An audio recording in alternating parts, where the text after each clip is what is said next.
Selected the wrong course when applying to universities abroad? How do you avoid such mistakes? Let's find out some common mistakes that aspirants tend to make during the application process through this video. I'm Biruda Virkud, a Texas A&M alumna who has, over the last 2 decades, mentored over 12,000 plus students back top admits in universities like Cornell, Columbia, CMU, TU Delft, University of British Columbia, University of Toronto, NUS, to name a few. The application process is a very arduous process in terms of time, energy and money. Plan your process well to avoid some of these common mistakes mentioned below. First mistake, selecting the wrong course. Consider this: you applied, got selected, paid up and flew, only to realize that this was not the course you wanted to pursue. Some reasons why this could happen: you didn't pay enough attention, you were too busy in all the excitement to check up properly, you heeded to peer pressure or parents' insistence. Never apply to a particular course without doing a detailed study about its content, structure and its compatibility with your profile to make sure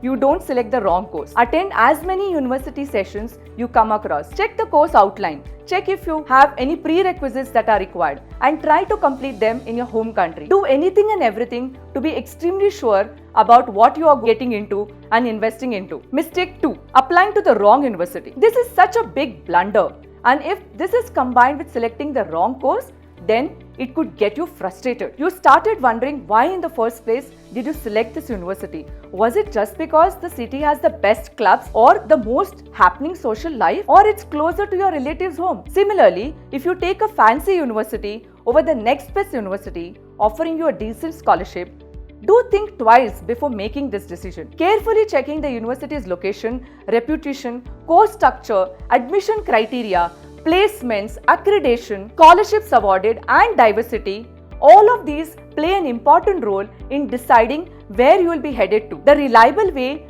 you can start the process of university selection is by first talking to the universities directly, writing them emails and also talking to their representatives.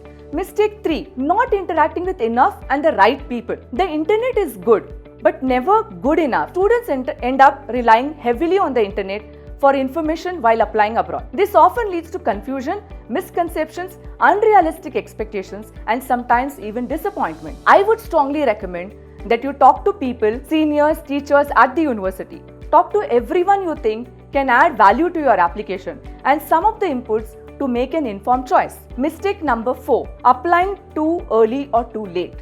Lastly, do not rush into or delay things. Students make the common mistake of rushing into their dream of studying abroad, or sometimes just procrastinating enough to go for the masters. This is also applicable to the application deadlines. If you start the process late, then you end up losing out university deadlines and compromising on the university options. In the process, you take up the wrong courses, settle for average universities and achieve far less than what your potential warrants. Mistake number 5. Applying without proper documentation. Ensure that you read through the list of documents required and not rush to apply to the university, only to realize later that you missed some documents and cannot be considered for that year's admission cycle. You also want to ensure that you present these documents in the most professional manner and avoid plagiarism of any kind. Mistake 6. Putting all the eggs in one basket. Restricting your application based on a specific location or specific ranking can cause more harm than good to your application process. It's always good to spread your choices and make practical decisions. So here are some key takeaways. Take time, build your profile and apply to masters when you're confident about taking the plunge. Start early, attend sessions and be ready. Do not rush through the application process. Stay tuned to our channel for more such informative videos on the application process.